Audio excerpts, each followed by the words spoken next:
you have been sold a beautiful, comforting, and utterly toxic lie. The lie of self-love. Be kind to yourself. Forgive yourself. Accept yourself as you are. This is the modern gospel of mediocrity. It is the lullaby that sings your potential to sleep. The ancient Stoics, the toughest minds in history, knew a darker, more powerful truth. True self-love is not comfort, it is discipline. And sometimes, the most loving thing you can do for yourself is to be cruel. Think about it. You skip the gym again. You avoid the hard work that actually matters. And what do people say? Be kind to yourself. Take a break. You deserve it. So you rest. You scroll. You relax. But afterward, something feels off. You don't feel healed. You feel smaller. Deep down, you know why. That wasn't self-love. It was self-betrayal. You traded future strength for comfort right now. And then it happens again. You mean, well, you give in. You forgive yourself. And each time, it gets a little harder to respect who you are. This isn't your fault. You were raised in a culture that runs from discomfort. But the Stoics people, like Marcus Aurelius and Seneca, were fighters. They knew comfort kills growth. Real self-respect doesn't come from saying, I'm fine as I am. It comes from pushing past your limits. Today, we'll break down the lie of modern self-care and replace it with something stronger, the mindset of the Stoic warrior. This isn't about hating yourself. It's about building a will that won't break. You'll learn how to lead yourself with both toughness and real care. To understand the Stoic way, you must first accept a brutal truth. You are not one person. You are two. There is the higher self, the rational mind, the commander, the part of you that sets goals, that has a vision, that understands what is good for you in the long run. And then there is the lower self, the animal, the primal, emotional part of you that craves only one thing: comfort and the path of least resistance. It is your inner coward, your inner addict, your inner slacker. The modern self-love movement tells you to befriend this lower self, to listen to it, to honor its feelings. The Stoics would say this is madness. It is like a general asking a deserter for advice on how to win a war.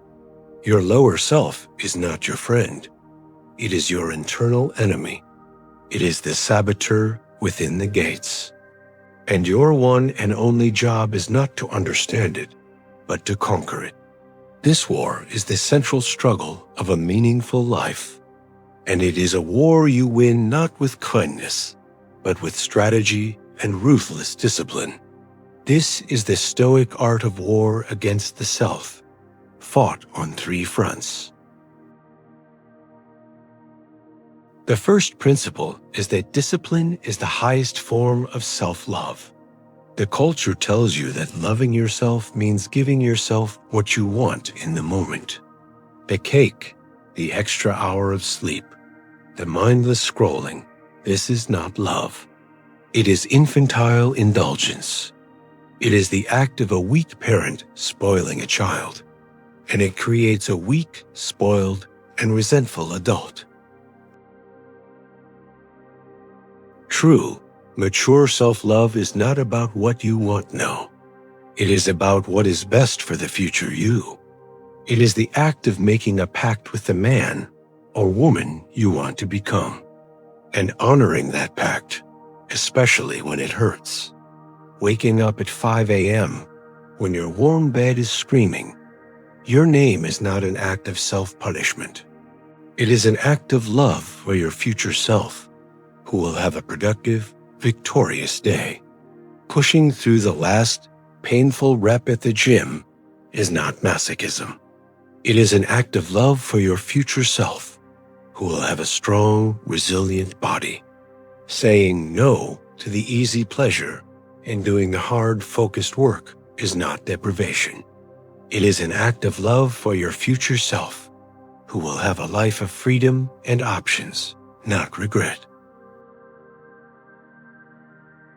Every time you choose the hard path over the easy one, you are casting a vote for your higher self.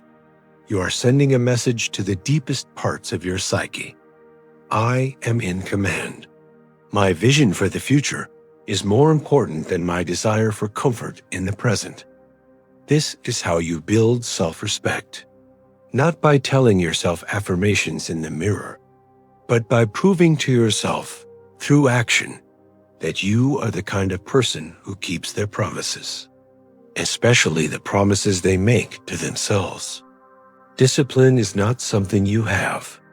It is something you do.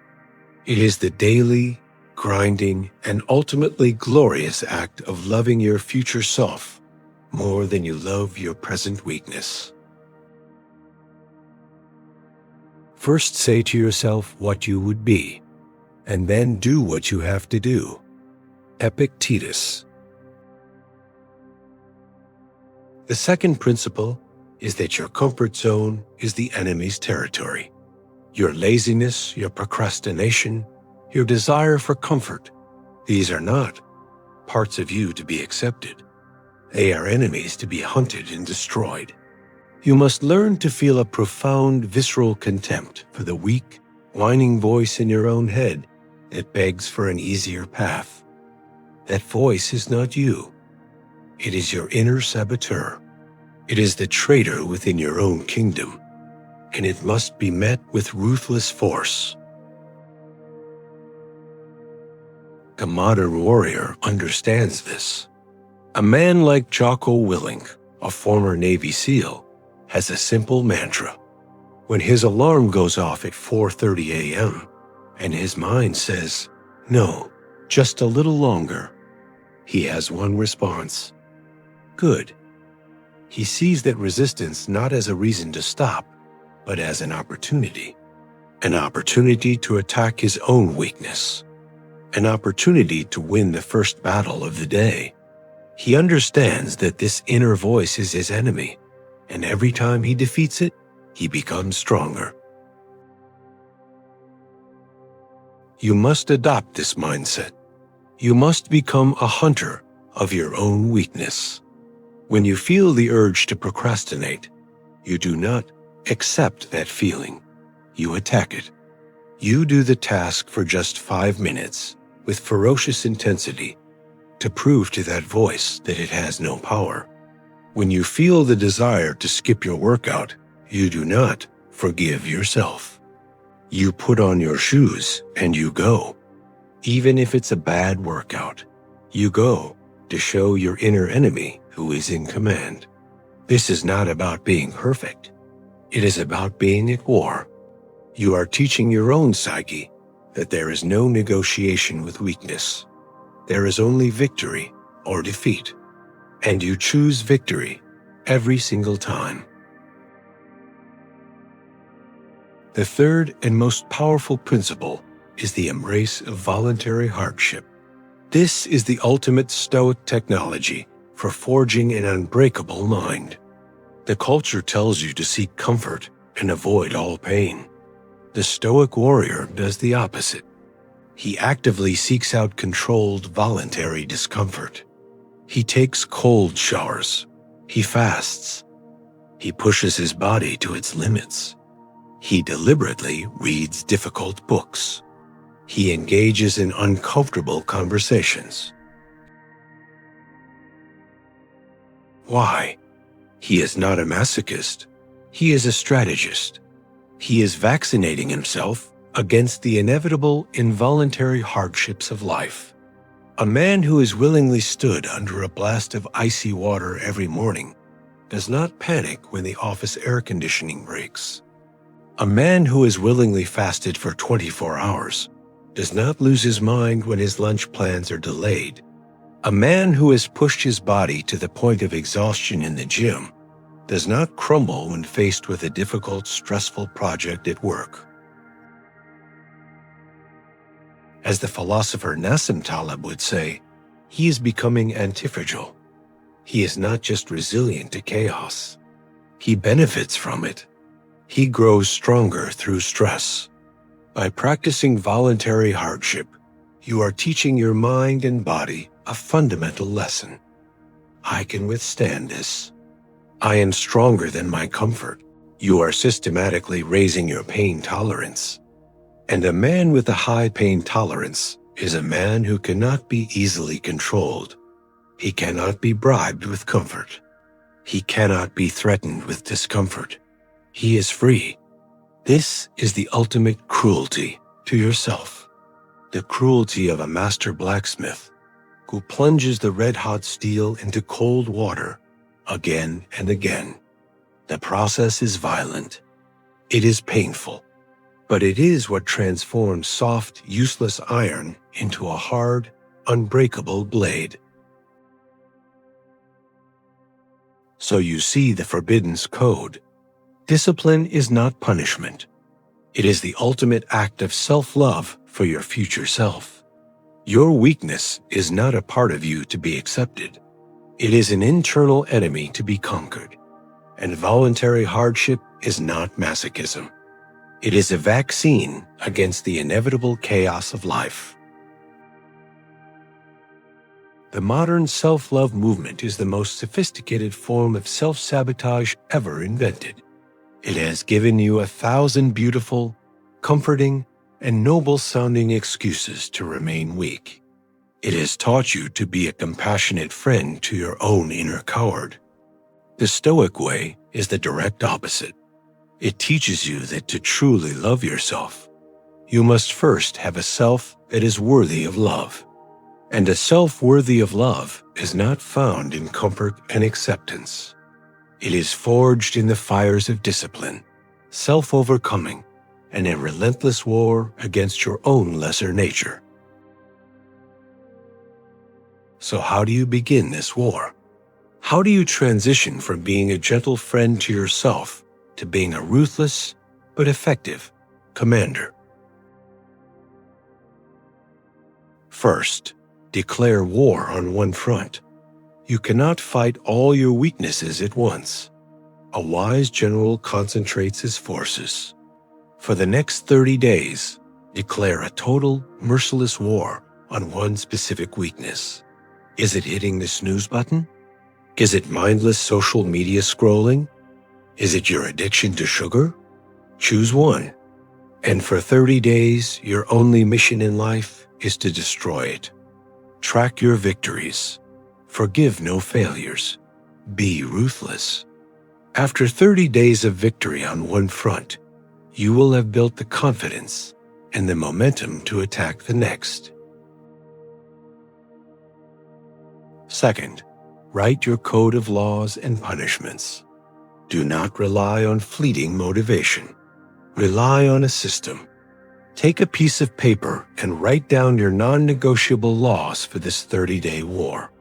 I will wake up at 6 a.m. every day. I will not open Instagram before 5 p.m. Then, write down the immediate and unavoidable punishment for breaking each law. If I hit the snooze button, I must take a 5-minute cold shower. If I open Instagram early, I must do 50 push-ups immediately. The punishment should not be catastrophic, but it must be uncomfortable. You are conditioning your inner animal, teaching it that the pain of indiscipline is greater than the pain of discipline. Third, schedule your suffering. Choose one act of voluntary hardship to practice consistently. It could be a cold shower every morning. It could be intermittent fasting. It could be a brutally hard workout once a week. Schedule it in your calendar like a critical business meeting. It is not optional. It is your training. It is you proving to yourself that you are the kind of person who chooses the hard path, who runs towards the discomfort, who is a warrior, not a tourist in his own life. You have been given the keys to an ancient forbidden's armory. You now understand that the path to an unbreakable will is not paved with self-acceptance, but with self-conquest. You see that the gentle, comforting voice of self-love is often the siren song of mediocrity, luring you onto the rocks of a life half-lived. What you do with this knowledge will define your character. You can retreat back into the comfortable illusion. You can continue to be kind to the parts of you that are keeping you weak, small, and unfulfilled. Or you can pick up the sword. You can accept the brutal, beautiful truth that you are at war, and that the only enemy who can truly defeat you is the one who lives within your own skull. You can become the Stoic warrior, the one who chooses the pain of discipline over the pain of regret, the one whose love for his future self is so strong, he is willing to be cruel to his present self. The world does not need another man who is comfortable. It needs a man who is disciplined. The world does not need another man who accepts his limits. It needs a man who shatters them. The world does not need another nice man. It needs a warrior. If this message has ignited a fire in your soul, if you are ready to stop being a friend to your weakness and start being a warrior for your future, then make your declaration. Join the men and women who are choosing to forge themselves. Go to the comments and declare your new identity. Write, "I am the forge and the fire." It is a declaration of your commitment to the hard path, a vow to become unbreakable. Subscribe to the Thinker's Codex. The war has begun.